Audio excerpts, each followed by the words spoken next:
Hola, hola a todos, espero se encuentren de lo mejor. Es un gusto saludarlos. Sean bienvenidos a este bonito canal. Comenzamos.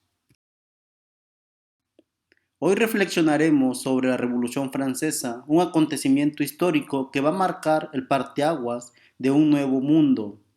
La Revolución Francesa es considerada como uno de los conflictos sociales y políticos más importantes de la historia, por una parte porque marcó el inicio de la edad contemporánea y por otro porque significó el final del absolutismo y difundió las ideas de libertad, igualdad y fraternidad que establecieron las bases del derecho actual de la soberanía popular.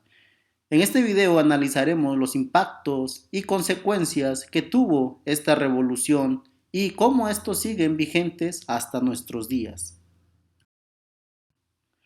A manera de introducción, la Revolución Francesa marca el inicio de la historia contemporánea, dando fin a la historia moderna. También surge un nuevo grupo social denominado la burguesía, la cual sigue vigente hasta nuestros días. También la Revolución Francesa va a ser el parteaguas de un periodo en el que los demás países, bajo el régimen absolutista, van a imitar y replantear la nueva forma de gobierno, a lo cual se le va a conocer como las revoluciones burguesas. Y por último, y no menos importante, también se van a dar cambios profundos en las estructuras políticas, económicas, sociales e ideológicas. Europa y el mundo después de la Revolución Francesa, nunca más volvería a ver el feudalismo. A continuación, analicemos las causas de la Revolución Francesa.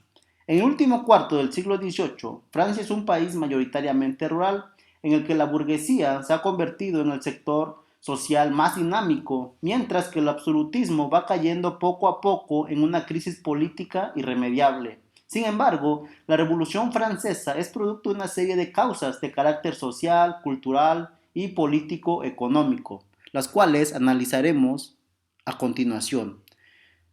Primera causa, las causas sociales. La composición social de Francia a finales del siglo XVIII.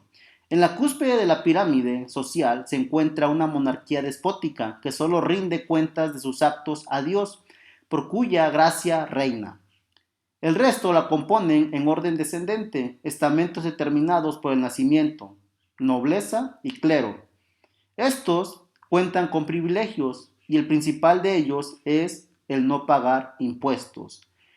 En el tercer estado o último escalón se reúne el resto de la población y su misión es procurar la subsistencia a la nación, es decir, el artesanado, campesinado y burguesía se veían obligados a mantener a los otros dos sectores que eran improductivos y ellos garantizaban su subsistencia. Por ello, algunos autores como Marx los consideraban la clase parasitaria, porque no trabajaban, pero vivían cómodamente a expensas de los otros sectores. Las causas culturales, los ideales de la Ilustración. La burguesía urbana que cuenta con educación se ve pronto influida por la Ilustración que promueve los conceptos de libertad, igualdad y fraternidad que socavan la legitimidad del despotismo. Además, estos tres valores serían el estandarte de la Revolución Francesa. Surge una incipiente opinión pública en las tertulias de los salones parisinos, donde se discute sobre estos conceptos, examinados a la luz de la razón. Sin embargo, habría que matizar la influencia de la filosofía ilustrada sobre los orígenes de la revolución. No era el pueblo como tal el que estaba influido por ella, sino esa pequeña minoría conocida como burguesía, la cual se va a encargar de dirigir la revolución francesa. Entre las causas económicas y políticas encontramos las siguientes. En las económicas, perder la guerra de los 7 años contra Inglaterra le ocasionó a Francia un gran costo económico. El resultado directo fue la bancarrota del Estado, que aunado a los festines y las malas cosechas, llevó un alza desbocada de los precios y desató el hambre. En 1787, el gobierno francés se declara en bancarrota y la solución que ellos encontraron fue la imposición de más impuestos al tercer estado, en donde se encontraban la burguesía, los artesanos y los pequeños obreros, y esto generó un gran descontento social. En las causas políticas, el desgaste del régimen absolutista, el despotismo, el abuso de autoridad, ocasionaron en la población una serie de manifestaciones y descontentos que poco a poco fueron permeando el régimen absolutista. Número 2. El anhelo de las libertades individuales. Con la influencia de la Ilustración, diversos grupos del tercer estado, entre ellos la burguesía, proclamaban y anhelaban un cambio en el régimen francés, por lo cual las libertades individuales se convirtieron en el estandarte de su lucha. Y la número 3, la burguesía emerge como la clase social dominante en la nueva propuesta de gobierno. Y hasta la fecha, la burguesía sigue siendo un grupo social muy importante en las distintas sociedades a nivel mundial. La Revolución Francesa se desarrolló de 1789 a 1799. Durante este proceso se desarrollaron tres etapas, las cuales estaremos analizando a continuación. La primera etapa, que va de 1789 a 1791, en la cual se suscitaron los siguientes acontecimientos. Los Estados Generales, reunidos el 5 de mayo de 1789 en Versalles, tras una convocatoria del rey Luis XVI, a fin de encontrar una solución a la grave crisis financiera que enfrentaba Francia. La soberanía del Estado francés fue representada por la nobleza, el clero y el pueblo. Este último tuvo mayor cantidad de representantes que el resto, que luego sería apoyado por un gran número de diputados de la nobleza y el clero, puesto que asimilaban que ellos detentarían ahora el poder. De este modo se crea la Asamblea Nacional el 17 de junio de 1789, lo que significó un cambio jurídico sin precedentes. Una vez constituida la Asamblea Nacional, los asambleístas aprobaron como primera medida la Declaración de los Derechos del Hombre y del Ciudadano el día 26 de agosto de ese mismo año. La toma de la Bastilla se llevó a cabo el 14 de julio de 1789. Esto fue el punto de inicio de la Revolución Francesa y el fin del antiguo régimen. Se trataba de una cárcel a donde eran enviados todos aquellos que se oponían a los atropellos de la monarquía. Sin embargo, se considera como impulsor de la toma de la Bastilla la destitución del ministro de Finanzas, Jacques Necker, el 11 de julio de 1789, quien había demostrado un gran interés por solventar los problemas financieros y que además demostraba interés por el tercer estado. Ante tal situación, los liberales temieron que los conservadores, con el apoyo de las tropas reales, clausuraran la Asamblea Constituyente. Por ello, una multitud de personas se reunió en París y luchó continuamente hasta el 14 de julio, día que tomaron la Bastilla y que dicho espacio se convirtió en símbolo del antiguo régimen. De esta manera, la revolución se fue extendiendo por el resto de Francia. El 4 de agosto de 1789, la Asamblea Nacional Constituyente aprobó la eliminación del diezmo, la abolición del feudalismo, entre otros acuerdos, para dar paso a la igualdad social en cuanto al pago de impuestos, acceso a cargos públicos. Fue así que la nobleza y el clero perdieron sus privilegios. La huida del rey Luis XVI y su familia. Considerado el curso que tomaba la revolución, el rey Luis XVI y su familia decidieron huir hacia el extranjero, donde previamente habían conciliado con aliados de las monarquías de Austria y Prusia para atacar los movimientos revolucionarios. Sin embargo, fueron descubiertos en Berenes el 21 de junio de 1791 y devueltos a París, donde permanecieron bajo custodia hasta que el rey Luis XVI volvió a su cargo ejecutivo como monarca.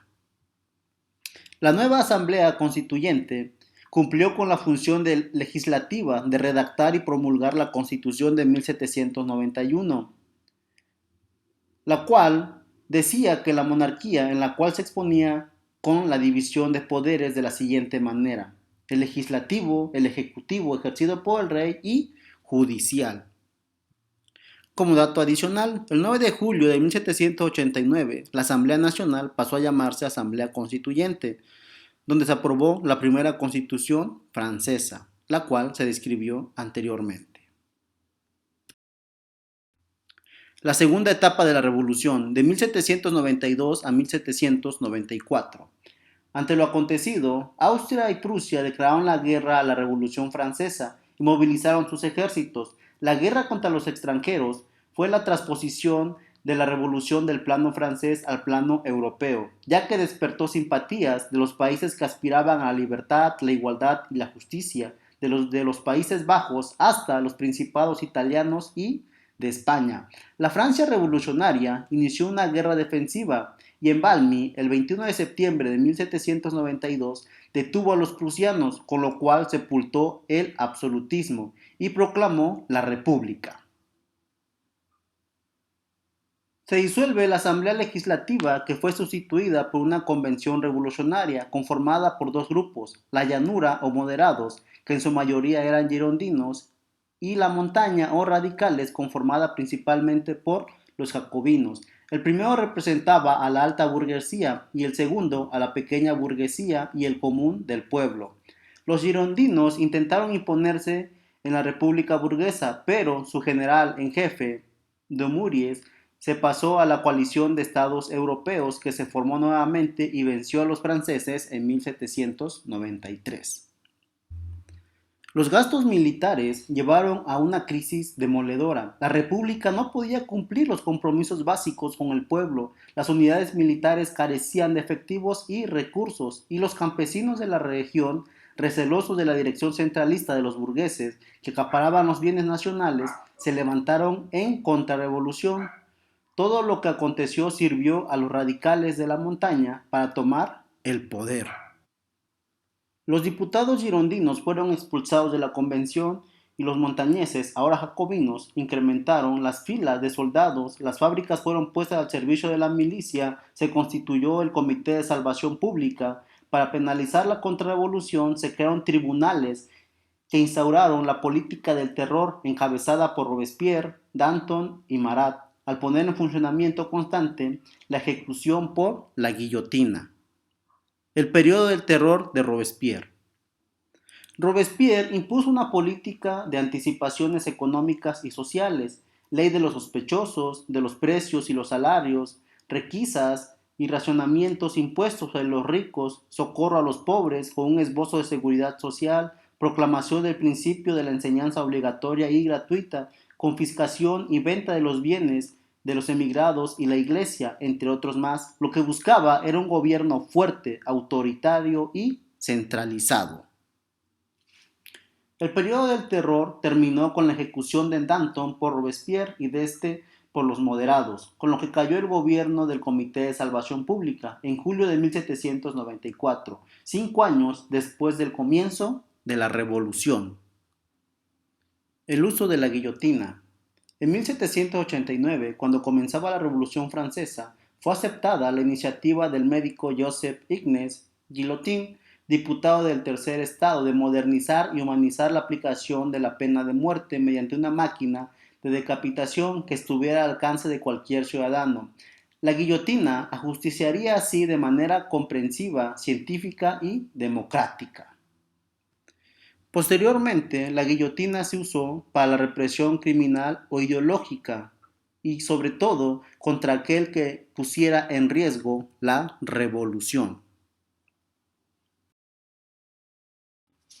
La tercera etapa de la revolución, que va de 1795 a 1799. A partir de la caída de Robespierre, la Convención Nacional elabora una nueva constitución que estableció el nuevo gobierno, el directorio, de 5 integrantes, con un legislativo bicameral y el poder en manos nuevamente de los burgueses, quienes establecieron el derecho de voto exclusivamente a los propietarios, que en ese entonces no sobrepasaban los 300.000. En 1795, una nueva crisis económica afectó a todos los obreros y la pequeña burguesía, y una revuelta campesina en Provenza fue sofocada sangrientamente por el ejército del Directorio. Los criterios de la alta burguesía dirigían y normarían el Estado a partir de entonces. La revolución, que había llegado a su apogeo en Francia, empezó a decaer al interior mientras sus principios se expandían por toda Europa. El 10 de noviembre de 1799 se llevó a cabo un golpe de Estado por el 18 Brumario encabezado por Napoleón Bonaparte, que lo colocó en el poder, tras lo cual puso fin a la Revolución Francesa. Fue así como el destino de Francia cambió desde 1799 hasta 1815. Napoleón abolió el directorio y rigió como primer cónsul y más tarde como emperador, extendiendo su ideal nacionalista y de igualdad por Europa y el resto del mundo. Asimismo, Bonaparte logró alcanzar la estabilidad política, económica y social que Francia aún no había conseguido con la Revolución. De este modo, se llega al fin de la Revolución Francesa y se inaugura una nueva etapa del imperio de Napoleón Bonaparte, lo cual estaremos analizando en otro video. Muchas gracias por tu tiempo prestado al visualizar este video. Espero te haya quedado claro el tema. Si tienes alguna duda, puedes escribir en la caja de los comentarios. Nos vemos en el siguiente video. Que estés bien. Hasta pronto.